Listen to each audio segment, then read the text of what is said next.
அன்பார்ந்த தியானதருமை யூடியூப் நேயர்களுக்கு மனித வாழ்க்கையில் வீட்டில் ஒரு சின்ன பூஜை ரூம்னாலும் ஒரு கபோர்டு லெவல்லனாலும் நம்ம வச்சிருக்கோம். பெரிய வீடு இல்லாதவங்க, தனி பூஜை ரூம் இல்லாதவங்க ஒரு சின்ன பூஜை ரூம்னாலும் ஒரு அலமாரி கணக்காக மர இதில் செஞ்சிருக்கணும். அது நல்லது.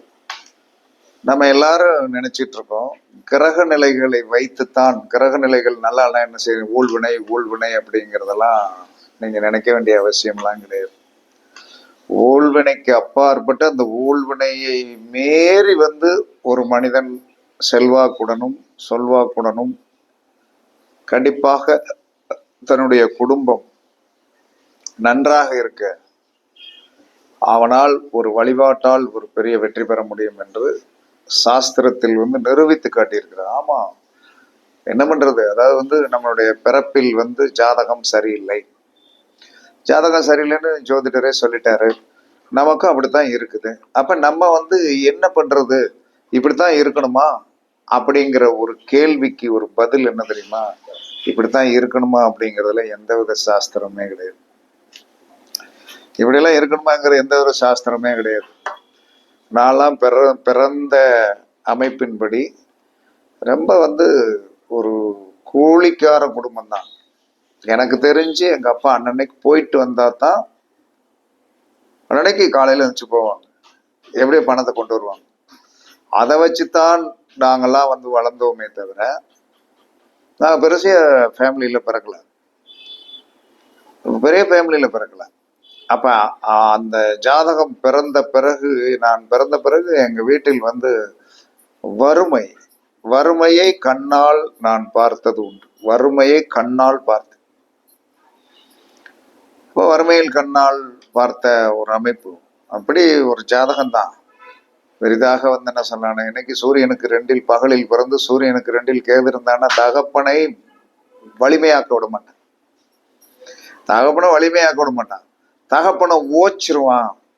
சூரியனுக்கு 2 கேது இருந்து அதுவும் பகலில் பிறந்து விட்டால் தகப்பனை ஓச்சு போடுவான். ஓச்சிட்டான்.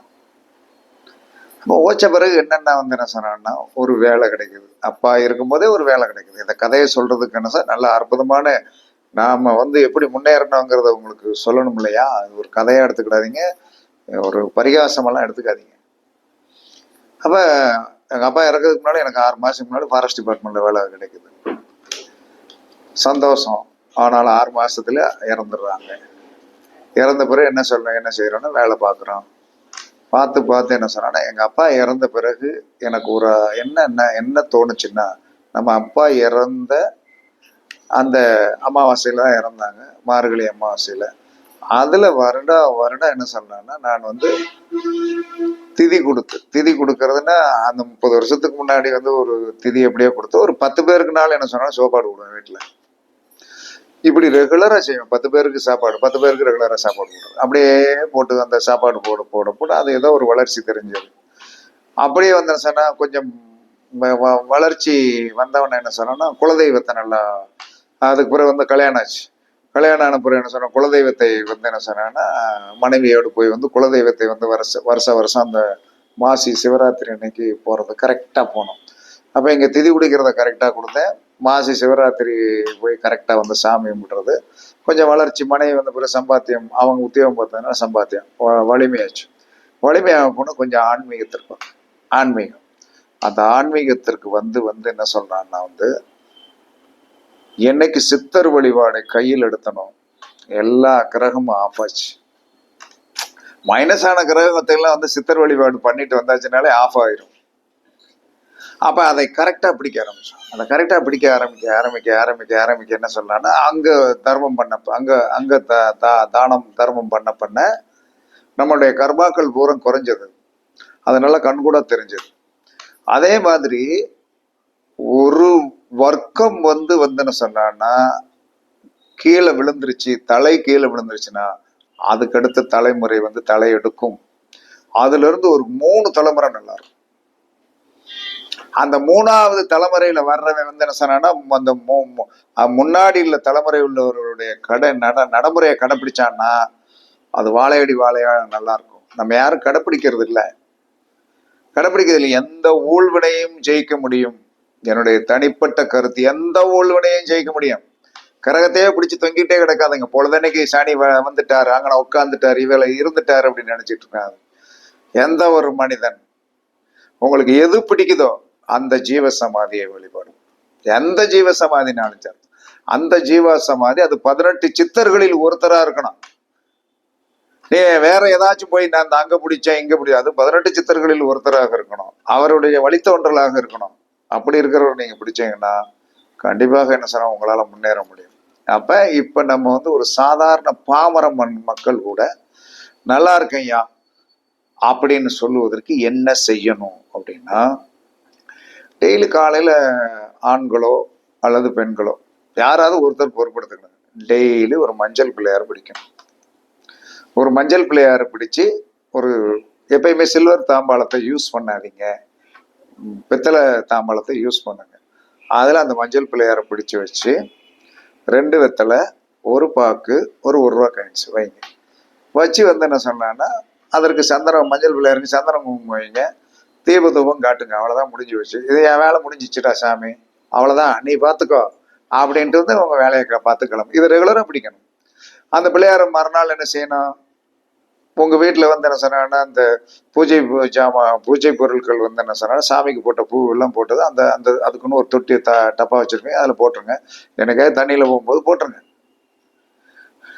இதை ரெகுலராக வந்து நீங்கள் செய்யணும். அந்த 1 ரூபா காயின்ஸ் என்ன செய்யறதுன்னு கேட்பீங்க. உங்களுடைய குலதெய்வம் கோயிலுக்கும் சேர்ந்து அது பக்கத்துலேயே வந்து ஒரு கண்ணாடி பவுலில் அந்த 1 ரூபா காயின்ஸை போட்டு வைங்க.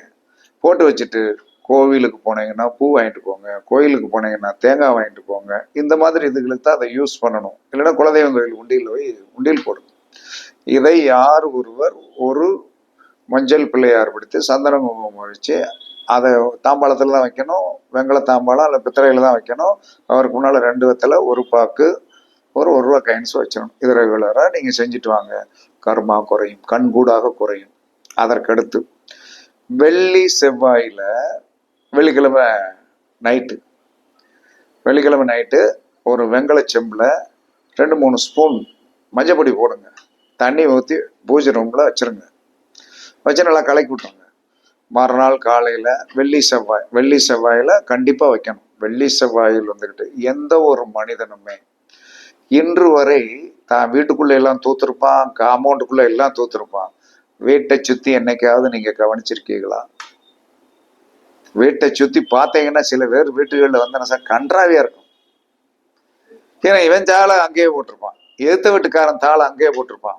அப்போ உங்களுடைய சுவர் வந்து என்ன சொன்னா, அஷ்ட பாலகர்கள், அஷ்ட சக்திகள் எல்லாமே அந்த 8 கார்னர்ல இருக்குது.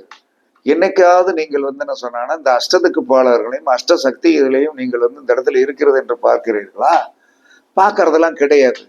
அப்ப இந்த வெள்ளி செவ்வாய்க்கு மஞ்சள் நீர் வீட்டில் வச்சு நைட் ஃபுல்லாக இருக்கட்டும்.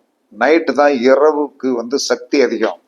மறுநாள் காலையில் இருந்துச்சு அந்த ஓரை செவ்வாய்க்கிழமை வச்சிங்கன்னா புதன்கிழமை காலையில் உங்கள் வீட்டை சுற்றி வந்து நல்லா கொஞ்சம் உங்கள் கையாலே தொளிங்க, இல்லைன்னா ஒரு மா இலையை வச்சு தொளிங்க, இல்லைன்னா ஒரு வேப்ப இலையை வச்சு தொளிங்க. இது ரெகுலராக வெள்ளி செவ்வாய் எந்த ஒரு மனிதன் தொடர்ச்சியாக செய்கிறானோ அஷ்டத்துக்கு பாலகர்களும் அஷ்ட சக்திகளும் உங்களுக்கு கை கொடுக்க தயாராகி விடுவார்கள். வீட்டின் கடவுகள் வந்து சுத்தி இருந்ததுன்னா கண்டிப்பாக வந்து என்ன சொன்னா, வேலையாளை விட்டுனாலும் நீங்கனாலும் உள்ள அந்த கடவை தூக்கணும்.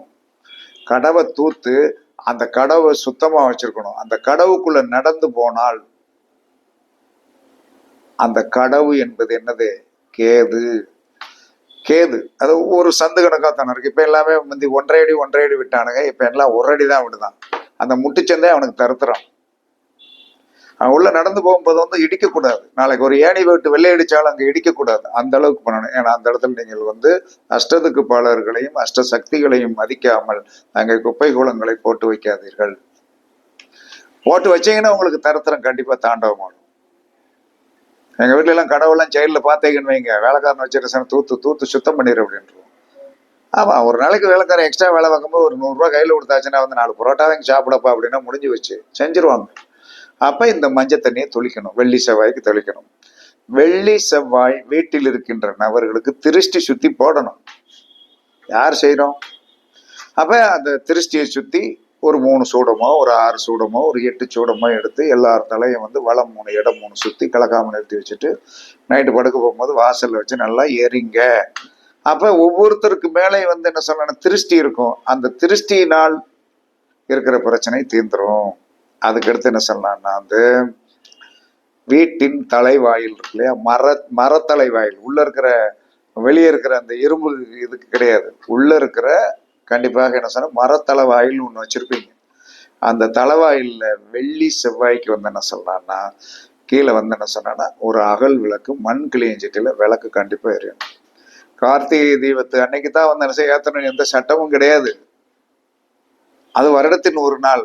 ஆனால் நீங்கள் என்ன செய்யணும்னா கரெக்டா வந்து வெள்ளி செவ்வாய் 2 அகல் விளக்கு கதவு டோர் இருக்கு இல்லையா, அந்த தலைவாயில் இருக்கிற அந்த நிலப்பகுதியில் இதுல ஏத்திரும்.